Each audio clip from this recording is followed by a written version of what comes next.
Okay friends, நீங்கள் இப்போ உள்ள காலகட்டத்தில் ரொம்ப கஷ்டப்படுறீங்க. காசு பற்றாத குறை, வீட்டில் தகராறு, ஏதோ பிரச்சனைகளை பல வருஷமாக நீங்கள் சந்திச்சுக்கிட்டு வர ஒரு ஆளாக இருந்து, அந்த ஒரு நாள் உங்களுக்கு தெரிஞ்ச ஒரு நண்பர், உங்களோட ஃப்ரெண்ட் உங்களுக்கு ஒரு உதவி செஞ்சு உங்களை அந்த கஷ்டத்துலேருந்து தூக்கி மேலோங்கி விட்டு உங்கள் வாழ்க்கைக்கு ஒரு புது வியாபாரமோ ஒரு புது ஆப்பர்ச்சுனிட்டி கொடுத்தா எப்படி இருக்கும்? வாங்க இன்னைக்கு உண்மை சம்பவத்துக்குள்ளே போகலாம். வணக்கம் friends, welcome back to cash digger உண்மை சம்பவம். நம்ம சேனலுக்கு இன்னும் சப்ஸ்கிரைப் பண்ணாதவங்க மறக்காமல் சப்ஸ்கிரைப் பண்ணிக்கோங்க. இந்த வீடியோவை உங்கள் இயர்ஃபோன் யூஸ் பண்ணி பாருங்கள்.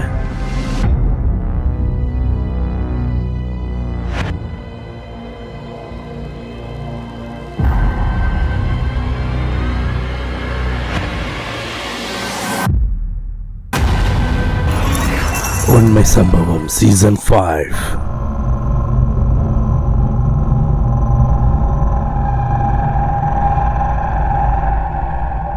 ஓகே ஃப்ரெண்ட்ஸ், இவர் பேர் கல்யாண சுந்தரம். இது நம்ம கொடுத்த ஒரு பேர் தான், ஒரிஜினல் பேர் இல்லை. சில பேர் இவரை கல்யாணம் கூப்பிடுவாங்க, சில பேர் இவர் சுந்தரம்னு கூப்பிடுவாங்க. அப்போ இவர் ஒரு 15 இயர்ஸ் பேக்காக ரொம்ப கஷ்டப்பட்டுருக்காரு. கல்யாணம் பண்ணி பிள்ளைங்க இருக்காங்க, ஆல்மோஸ்ட் ஒரு 3 பிள்ளைங்க 4 பிள்ளைங்க இருக்காங்க. அப்போ இவரோட வாழ்க்கை எப்படி ஓடிட்டுருக்குன்னு பார்த்தீங்கன்னா, டெய்லி அன்றாடம், அதாவது டெய்லி இவருக்கு வேலை இருக்கும், போவார், கான்ட்ராக்ட் வேலை செஞ்சிட்ருக்காரு. அதுக்கப்புறம் இவருக்கு ஏதோ ஒரு நல்ல, கண்டிப்பாக சாமிலாம் கும்பிடுவாங்க, நல்ல வேலை கிடைக்கிது. அப்போ இவர் லோரி ஓட்ட ஆரம்பிக்கிறாரு. ஸோ லோரி ஓட்டிக்கிட்டு இருக்கிற ஒரு காலகட்டம் கூடயும் இவருக்கு வேலை தான் செய்கிறாரு. ஸோ வேலை செஞ்சோன்னே சம்பளம் அந்த அளவுக்கு ஒரு 10 சொல்ல முடியாது. ஃபேமிலியில் பிள்ளைங்களை பார்க்கணும், ஃபேமிலியை பார்க்கணும், வீடுக்கு சேவா காசு கட்டணும். ஸோ இந்த மாதிரி இருக்கிற சுச்சுவேஷனில் இவர் ஒண்டி தான் வேலை செய்கிறாரு. மனைவி வீட்டில் இருக்காங்க. அப்பயும் இவர் மனைவி வேலைக்கு அனுப்பலை. இவர் பாட்டுக்கு நானே வச்சு காப்பாற்றுறேன், இது என்னோடய குடும்பம் அப்படின்னு சொல்லி நல்லபடியாக வேலை செஞ்சுக்கிட்டு வராரு. டெய்லி இவருக்கு பணம் ஒரு பற்றாக்குறை தான் இருக்குது. அதாவது கான்ட்ராக்ட் வேலை செய்யும்போது எப்படி இருந்துச்சோ அதே சுச்சுவேஷன் தான் வருது. அப்போ இவர் என்ன யோசிக்கிறாருன்னா, நம்ம கான்ட்ராக்ட் வேலை மனைவிட்ட பேசிகிட்டு இருக்காரு. அதாவது நான் கான்ட்ராக்ட் வேலை செய்யும் போதும் இந்த மாதிரி சுச்சுவேஷன் தான் இருந்துச்சு, இப்போ லோரி டிரைவர் ஆகி கூட எனக்கு அதே சுச்சுவேஷன் தானே வருது, சம்பளம் கொஞ்சம் உயர்ந்திருக்கு, ஆனால் ஏன் அப்படி நடக்குது எனக்கு தெரியலன்னு. அப்போ அவங்க மனைவி என்ன சொல்கிறாங்கன்னா, மேபி விலைவாசி ஏறுறவாசி நீங்கள் வேலை மாறுறதுக்கும் சரியாக இருக்க போலங்க, பரவாயில்ல பொறுத்திருப்போம் அப்படின்னு சொல்லிட்டு அந்த கஷ்டமான ஒரு சூழ்நிலையை நல்லபடியாக அவங்க கொண்டுக்கிட்டு வராங்க. ஸோ வருஷம் கடந்து போகுது. ஸோ அதோட இவருக்கு நல்ல ஒரு ஆப்பர்ச்சுனிட்டி. ஸோ என்ன ஆப்பர்ச்சுனிட்டி கிடைக்குதுன்னா, இவருக்கு இவருக்கு நிறைய ஃப்ரெண்ட்ஸ்லாம் இருக்காங்க. அஃப்கோர்ஸ் லோரி டிரைவர்ஸ் ஃப்ரெண்ட்ஸ் நிறையா இருக்காங்க. அப்போ இவர் ஓட்டிகிட்டு இருக்க லோரி சின்ன லோரி தான். அவர் எந்த இடத்துல ஓட்டுறாரோ, இப்போ பஹாங்னு வச்சுக்கலாமே, இந்த இடம் நடந்தது ஒரு பஹாங்னு வச்சுக்கலாம். ஸோ பஹாங்னோடனே ஸோ அந்த இடத்துல தான் அவருக்கு எப்போதும் ட்ரிப் கிடைக்கும். ஸோ அப்போ அந்த ஒரு நாள் என்ன ஆப்பர்ச்சுனிட்டி கிடைக்குதுன்னா, இவருக்கு அவரோட ஃப்ரெண்டு மூலிமா இன்னொரு லோரி டிரைவர், அவர் பேர் அலின்னு வச்சுக்கலாம். ஸோ இந்த அலி மூலிமா இவருக்கு நல்ல ஒரு ஆப்பர்ச்சுனிட்டி. அதாவது ஒரு லோரி இவர் வாங்கி அதாவது லோரியை சம்போங் பயார்னு சொல்லுவாங்க. சம்போங் பயார்னா லோரி வேற ஆள் பேரில் இருக்கும். அந்த லோரி இவர் பாய்ச்சிக்கலாம், சொந்த லோரி மாதிரி பாய்ச்சிக்கலாம். அந்த லோரிக்கு இவரே காசு கட்டிக்கணும், அதுக்கப்புறம் கடைசியாக பேர் மாற்றிக்குது. ஸோ அந்த மாதிரி ஒரு சுச்சுவேஷன் இவருக்கு அமையுது. அப்போ இந்த அலி என்ன சொல்கிறாரு, நீ ஓடு சுந்தரம், அந்த லோரி நீ எடுத்து ஓடு, ஸோ நான் பார்த்துக்கிறேன், என்னோடய ஃப்ரெண்டோட லோரி தான் சொல்லி அந்த லோரியை இவர் பேசி விட்டுறாரு. ஸோ பேசி விட்ட பிறகு இந்த லோரியை கல்யாண சுந்தரமே எடுத்து ஓட்டி அதோட வெளியில் ட்ரிப் சொந்த ட்ரிப்பும் ஓட ஆரம்பிக்கிறார். ஸோ வேலையும் செய்கிறாரு, சொந்த ட்ரிப்பும் ஓட ஆரம்பிக்கிறாரு. ஸோ அந்த நேரத்தில் இவருக்கு அந்த ஃபேமிலி சுச்சுவேஷனை கொஞ்சம் சமாளிக்கிற ஒரு நிலமை வருது. பிள்ளைங்களாம் சின்ன பிள்ளைங்கள, ஸோ பிள்ளைங்க ஸ்கூலுக்கு போகிற கட்டம் வரும்போது இந்த ஒரு ஆப்பர்ச்சுனிட்டி வந்தோடனே ஸோ அவருக்கு கொஞ்சம் ரிலீஃப் கிடைக்கிது. ஏன்னா 2 வேலை செய்ய ஆரம்பிக்கிறாரு. அதாவது கம்பெனிலே வேலை செய்கிறாரு, லோரி ஓட்டுறாரு, பார்ட் டைமாக இவருக்கு அந்த சொந்த லோரி மாதிரி ஒன்று கிடச்சிருக்குல்ல, இந்த சம்போங் பயார் லோரி, ஸோ அதையும் ஓட்டிகிட்டு இருக்காரு. ஸோ இந்த அலி அப்பப்போ வருவார், இவர் பார்ப்பார், பேசுவார், வீட்டுக்கெலாம் வருவார். ஸோ அலி நல்ல ஒரு நண்பராக ஆகிட்டார் இந்த கல்யாணுக்கு. ஸோ நல்ல ஒரு நண்பர், ஸோ நல்ல ஒரு உதவிலாம் செஞ்சுருக்காரு. ஸோ ரொம்ப க்ளோஸாக பழகுறாங்க 2 பேரும். ஸோ அலியோட பேக்ரவுண்ட் பார்த்தோம்னா, அவரும் ரொம்ப கஷ்டப்படுற ஆள் இல்லை, அவர் கொஞ்சம் இருக்கப்பட்ட ஒரு நபர்னு சொல்லலாம். அவருக்கும் லோரிலாம் இருக்குது. ஸோ அவர் வந்து ஒரு கான்ட்ராக்டர், அதாவது இந்த மாதிரி வீடுலாம் கட்டுறது, பில்டிங் கட்டுறது. ஸோ அந்த மாதிரி இதுக்கு வந்து அவர் ஒரு அசிஸ்டன்ட், அதாவது லோ பட்ஜெட்டில் கட்டுறதுன்னா அவர் போய் செஞ்சு கொடுப்பாரு. ஸோ அவர் வந்து கொஞ்சம் இருக்கப்பட்டவர். அப்போ இந்த கல்யாண சுந்தரத்து கூட இவர் வந்து நல்ல ஒரு நட்பு வந்து ஏற்பட்டுருச்சு இந்த மாதிரி லோரி கிடச்சோன்னே. ஸோ 4 பாட்டுக்கு 4 கடந்து போகுது. ஆனால் ஸ்டில் அந்த ஒரு பிரச்சனை, அதாவது ஃபைனான்ஷியல் சுச்சுவேஷன், நம்ம இன்ஃப்ளேஷன் நடக்கும்போது, விலைவாசியெல்லாம் ஏறும்போது நம்மளுக்கு வந்து காசு பத்தாமல் போகும். ஸோ அதே தான் திரும்ப நடக்குது. இவங்களுக்கு வந்து திரும்ப அந்த காசு வந்து ஒரு பற்றாக்குறையாக தான் இருக்குது. அப்புறம் தான் என்ன சார் பேசுகிறாங்கன்னா அவங்க மனைவிக்கிட்ட, அது மாதிரி நான் கம்பெனியில் வேலை செஞ்சுக்கிட்டு இருந்தாக்கா என்னால் ஃபுல் கான்சன்ட்ரேட் பண்ண முடியல, எனக்கு வந்து வெளி ட்ரிப்லாம் வருது, ஆனால் எனக்கு வந்து எடுக்க முடியல, எனக்கு டைம் பற்ற மாட்டுது, நான் என்ன பண்ணணும், நான் வேலை விட்டு நிற்கலான்னு பிளான் பண்ணியிருக்கேம்மா, நீ என்ன நினைக்கிற? அப்போ இந்த மனைவி என்ன சொல்கிறாங்கன்னா, அலி அண்ணன் என்ன சொன்னார், அவர் ஓகேன்னு தானே சொன்னார், அவரோட பேச்சை நீங்கள் கேட்டுகிட்டே போங்க, அவர் தான் அந்த லோரியும் பேசி விட்டார், ஸோ நீங்கள் அந்த இதுக்கே நீங்கள் போங்க அப்படின்னு சொன்னோன்னே.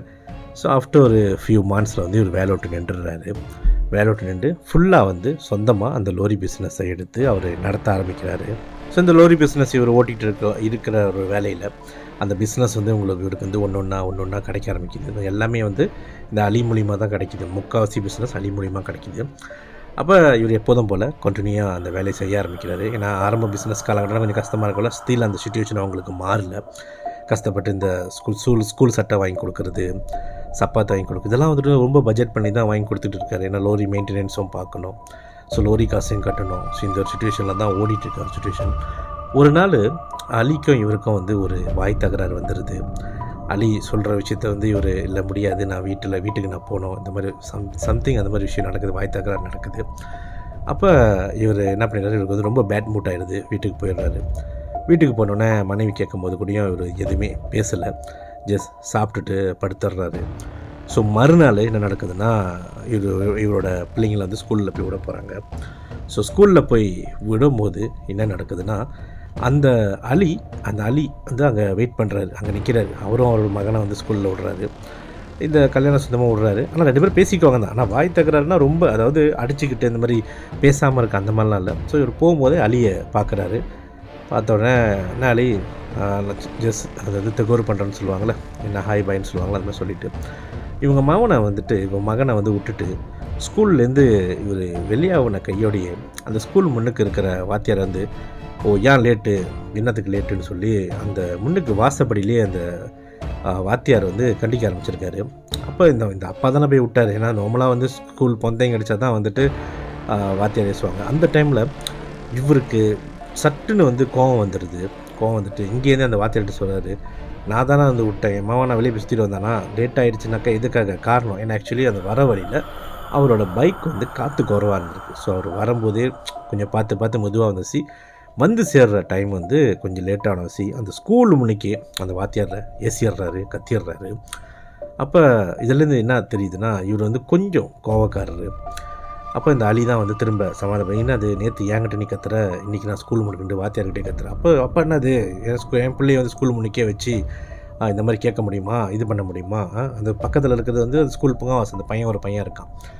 அப்போ இவனுங்களுக்கு என்ன உரிமை இருக்குது இந்த அளவுக்கு வந்து வெளியில் வச்சு கேட்குறதுக்கு? உள்ளுக்கு வந்து பாடம் நடத்தி பாடத்தில் எதாவது மிஸ்டேக்குன்னா ஓகே, கொஞ்சம் லேட்டாகுது, நான் தானே வந்து விட்றேன், என்கிட்ட கேட்டிருக்கலாம் விடும்போது. அப்போ எதுவுமே கேட்கல, அந்த பொங்காவாசம் கேட்கல, அந்த வாத்தியார் முன்னுக்கு டிசிப்ளின் வார்த்தை நின்றுருக்காங்க கேட்கல, என் மாமன் போனோன்னே என் மாமனை வந்து கத்தி கேட்குறாங்க, எப்படி முடியும்னு சொல்லி. அதாவது இவர் அந்த ஃபேமிலி மேலே அவ்வளோ அன்பு வச்சுருக்காரு, அவ்வளோ ப்ரொடெக்டிவாக இருக்கார். அப்போ அந்த அலினை சொல்கிற, சரி பரவாயில்ல விடு பரவாயில்ல பார்த்துக்கோங்க. ஆக்சுவலி அவங்க மகனை வந்து கூட்டிகிட்டு போயிடுறாங்க உள்ளுக்கு. ஸ்கூல் 2ஆக தான் அத்தனைக்கும் படிக்கிறாங்க, ஆனால் அவ்வளோ டிசிப்ளினாக இருக்கிறாங்க ஸ்கூலு.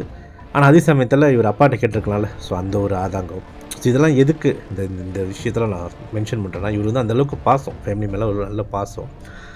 அப்போ அந்த மாதிரி சுச்சுவேஷனில் வீட்டுக்கு வந்துடுறாரு. ஸோ வீட்டுக்கு வந்துட்டு திரும்ப அந்த லோரி ட்ரிப்பை அவர் எடுத்துகிட்டு திரும்ப வேலைக்கு கிளம்பி போயிடுறாரு.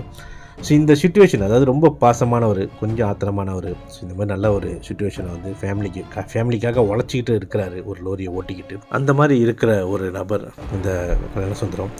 ஸோ அவருக்கு ஒரு நாள் ஆகுதுன்னா நம்பர் அடிக்குது. நம்பர்னால் இந்த மாதிரி லாட்ரி அடிக்குதுன்னு சொல்லுவாங்க.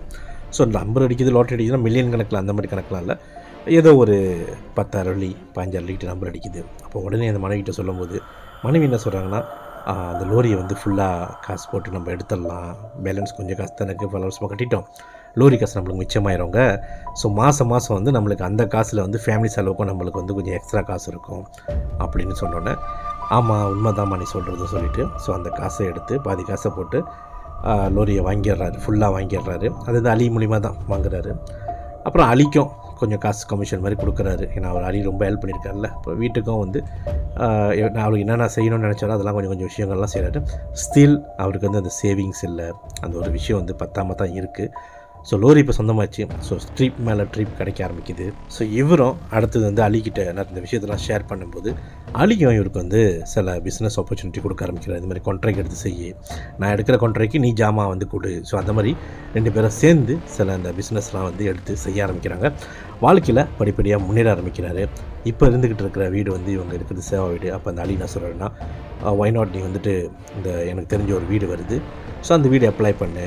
ஸோ நீ அப்ளை பண்ணால் கிடைக்கும். ஏன்னா நம்ம பிஸ்னஸ் 2 பேரும் சேர்ந்து செய்ய ஆரம்பிக்கிறாங்களே. ஸோ சேர்ந்து செய்யும்போது அந்த ஒரு கேஷ் ஃப்ளோ வந்து அலிக்கும் தெரியும், இவருக்கும் எவ்வளோ ஏன்னா அலி தானே பே பண்ணுறாரு. அப்போ அந்த வீடு சொன்னோன்னா இப்போ இவங்க என்ன பண்ணுறாங்க, இப்போ இருக்கிற சேவா வீட்டிலேருந்து புதுசாக இன்னொரு வீட்டுக்கு வாங்கிட்டு போகிறாங்க. ஸோ இவங்க வாங்குகிற வீடு எந்த மாதிரி வீடுன்னு பார்த்தீங்கன்னா, ஒரு டபுள் ஸ்டோரி வீடு டெரஸ். டபுள் ஸ்டோரி டெரஸ்னால் டபுள் ஸ்டோரி வீடு வரிசையிலே நடு வீடு வாங்குறாரு.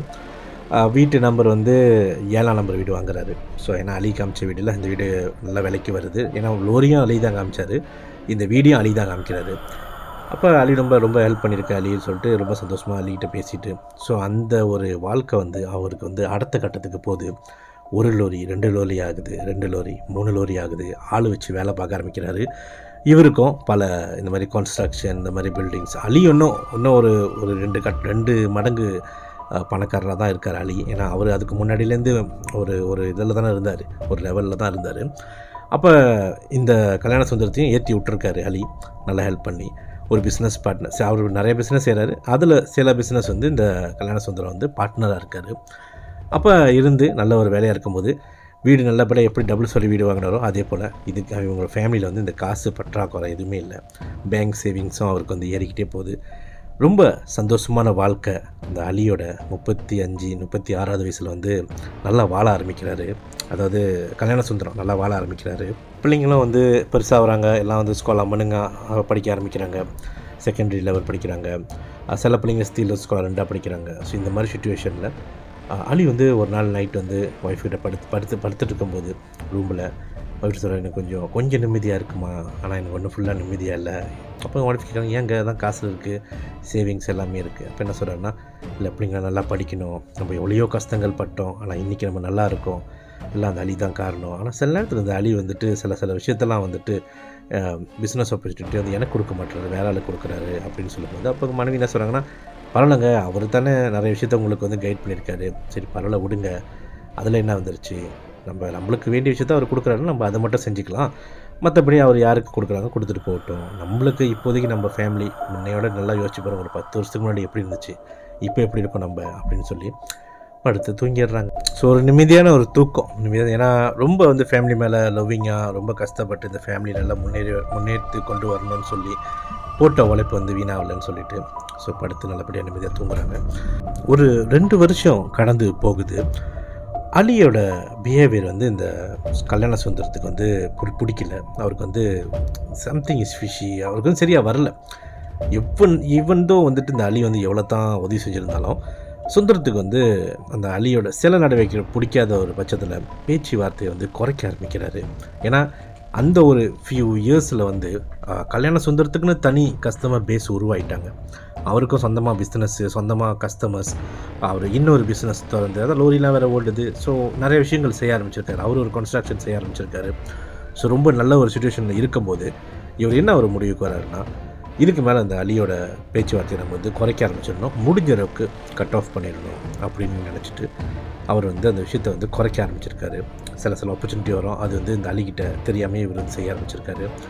பிஸ்னஸ் ஆப்பர்ச்சுனிட்டி, ஏன்னா இவரோட கம்பெனி பேரில் வருதுல்ல, சில நேரத்தில் தான் வந்து அவங்க 2 பேரும் பார்ட்னர் இருக்கிற கம்பெனி பேரில் வரும். இப்போ தான் இவர் புது கம்பெனிலாம் திறந்துருக்காரு. ஸோ அந்த மாதிரி இருக்கிற சுச்சுவேஷன் வந்து போயிட்டு இருக்கும்போது ஃபேமிலி எல்லாம் ரொம்ப சந்தோஷமாக நல்ல உடுத்துகிற துணிகள், சாப்பிட்ற சாப்பாடு, அதாவது இதெல்லாம் வந்து ஏன் மென்ஷன் பண்ணுறாங்கன்னா, அந்த ஒரு காலத்தில் ரொம்ப கஷ்டப்பட்டவங்க இப்போ வந்து ரொம்ப சந்தோஷமாக ஒரு வாழ்க்கையில் என்னென்ன அச்சீவ் பண்ணமோ படிப்படியாக அச்சீவ்மெண்ட், காடி வாங்குறதுலேருந்து சரி, அதாவது வீடு புதுசாக வாங்கியிருக்காங்களே, அந்த வீடு வாங்கியும் ஆல்மோஸ்ட் வந்து ஒரு 10 இயர்ஸ் ஆகுது. இந்த ஒரு 2 வருஷம் கடந்து போகுதுன்னு சொன்னல, ஆல்மோஸ்ட் ஒரு 10 இயர்ஸாக ஆயிடுது. ஸோ ரொம்ப நல்ல ஸ்டேபிளான இருக்கிற ஒரு சுச்சுவேஷனில், நல்ல பிஸ்னஸ் ஓடிட்டுருக்க சுச்சுவேஷனில் திடீர்னு ஒரு நாள் இந்த மனைவி என்ன சொல்கிறாங்கன்னா, நீங்கள் நம்ம தங்குற வீட்டில் எனக்கு இன்னமும் ப்ராப்ளம் இருக்கிற மாதிரி தெரியுது. அப்போ இவர் கேட்குறாரு நைட்டில், எப்போ நைட்டில் பேசிட்டு தானே படுப்பாங்க, என்னம்மா என்ன திடீர்னு இப்படி சொல்கிற அப்படின்னு சொல்லி கேட்கும்போது,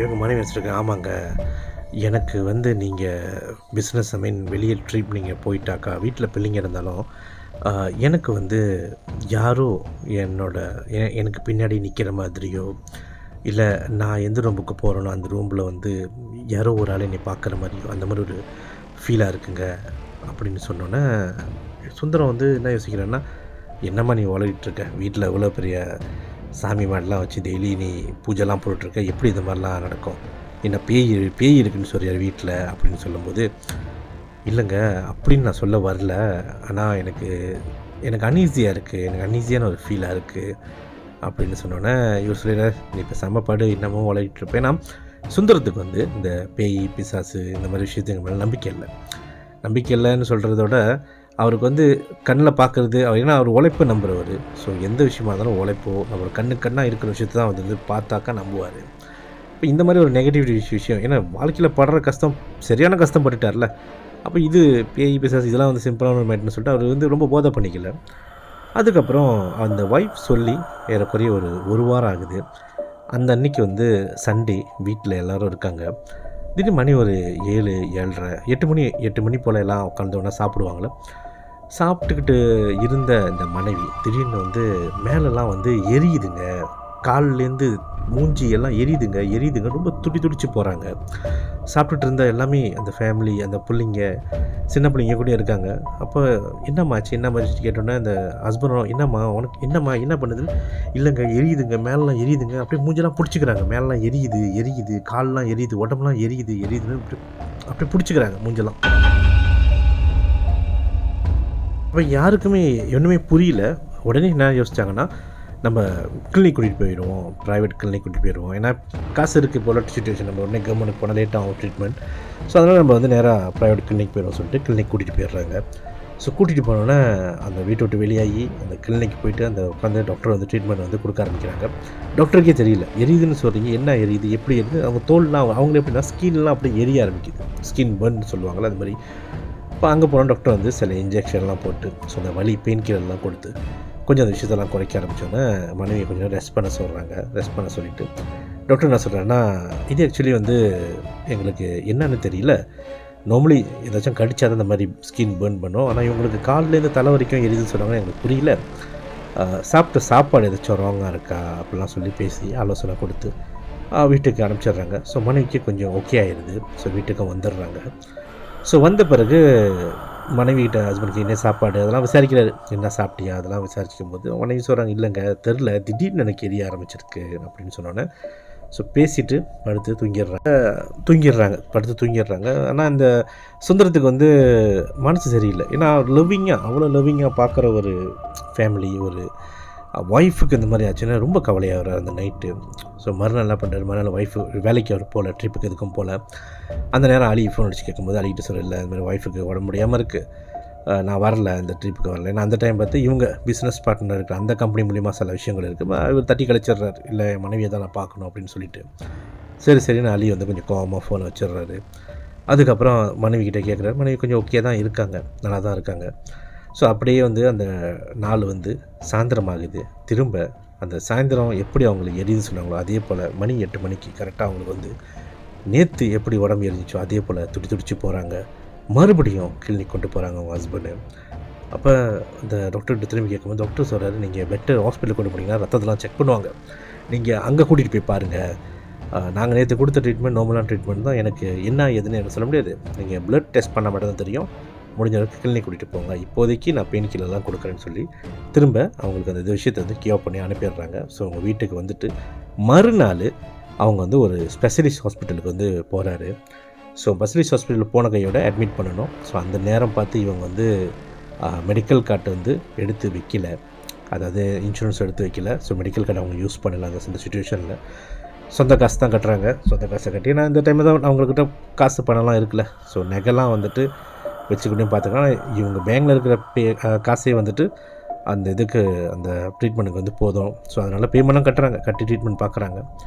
ஸோ கட்டி பார்த்துக்கிட்டு இருக்கிற வேலையில் அங்கே ப்ளட் டெஸ்ட்லாம் எடுத்து பார்க்கும்போது எந்த ரிசல்ட்டும் கொடுக்கல, எந்த விதமான டிஃப்ரெண்டான ஒரு சீக்கு இருக்குது அந்த மாதிரி எந்த ரிசல்ட்டும் வரல. பாசிட்டிவாக தான் இருக்குது, நல்லா இருக்காங்க, ஹெல்த்தியாக இருக்காங்கன்னு. ஸோ ஆஃப்டர் ஒரு 2 days கழித்து திரும்ப வீட்டுக்கு வராங்க. ஸோ திரும்ப வீட்டுக்கு வந்தோடனே திரும்ப இந்த ஒரு இந்த உடம்புலாம் எரியெல்லாம் 8 மணி ஆனாக்கா ஸோ அந்த விஷயம் நடக்குது. ஸோ ரொம்ப அவதிப்படுறாங்க. மருந்து அந்த டைமில் மருந்து சாப்பிட்றாங்க, முடியல. ஸோ திரும்ப என்ன பண்ணுறாங்க, திரும்ப அதே ஹாஸ்பிட்டல், அது ஹாஸ்பிட்டலும் கையுமா அலைய ஆரம்பிச்சிடுறாரு. இவரோட பிஸ்னஸ் எல்லாமே வந்து ரொம்ப டவுன் ஆக ஆரம்பிக்குது. யாருக்கு? சுந்தரத்துக்கு. அப்போ இந்த அலி திரும்ப ஃபோன் பண்ணி, என்னாச்சு உன் ஒய்ஃபுக்கு, ஏன் என்னாச்சு, இத்தனை நாள் இவ்வளோ ப்ராப்ளமாக இருக்குன்னு சொல்லி கேட்கவும், தெரியல இந்த மாதிரி சொன்னேன். சரி பரவாயில்ல, முடிச்சுட்டு எப்படியாச்சும் வரப்பார், நம்மளுக்கு நிறைய ப்ராஜெக்ட் வருது, இப்போ விட்டுட்டோமா, நான் இப்போ ஓன்ட்ட கொடுக்கல, வேற ஆள்கிட்ட கொடுத்துறேன்னு சொல்லாத, ஸோ முடிஞ்ச அளவுக்கு சீக்கிரம் வா அப்படின்னு சொல்லிடுறாரு. அப்புறம் இந்த சுந்தரத்துக்கு வந்து மனசு கேட்கலையா, என்ன பண்ணுறதுன்னு தெரில. ஸோ அவர் என்ன, இல்லை பரவாயில்ல, எதுவாக இருந்தாலும் நீ வேற ஆள் கொடுத்துரு, ஸோ பிரச்சனை இல்லை, நான் ஃபேமிலியை பார்க்கணும் அப்படின்னு சொல்லிடுறாரு. அதுக்கப்புறம் இந்த மனைவி தான் ஹாஸ்பிட்டலில் இருக்காங்க. ஹாஸ்பிட்டலில் இருந்தாக்கா அந்த மாதிரி எதுவுமே நடக்க மாட்டேது, அந்த மாதிரி எரியுதுலாம் இல்லை. அப்போ இந்த ஹாஸ்பிட்டலில் இருக்கும்போதே இந்த மனைவி என்ன சொல்கிறாங்க,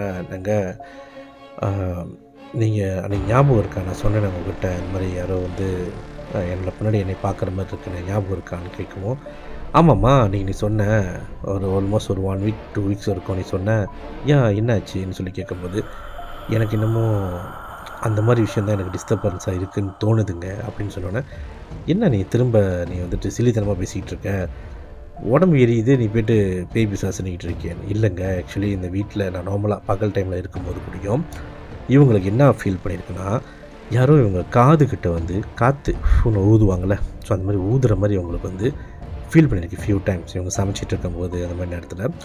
அப்புறம் இவங்களோட ஒரு கேர்ள், அதாவது இவங்களுக்கு வந்து 2 கேர்ள் 2 பாய் பிள்ளைங்க. அப்போ இவங்களோட வந்து மூத்த கேர்ள் ஒருத்தவங்க இருக்காங்க, மூத்த கேர்ள் ஒரு பொம்பளை பிள்ளை. அந்த கேர்ளுக்கும் என்னன்னாக்கா அந்த மாதிரி ஒரு டிஸ்டர்பன்ஸ் வந்து ஃபீல் பண்ணியிருக்கு. என்ன டிஸ்டர்பன்ஸ்னால், அந்த கேர்ள் வந்து ரூமில் படுப்பாங்களா, அவங்க அக்கா தங்கச்சி 2 பேர் படுக்கிறாங்க. அந்த கேர்ள் பக்கத்தில் யாரோ வந்து படுக்கிற மாதிரி வந்து அந்த கேர்ளுக்கு ஃபீல் பண்ணியிருக்கு.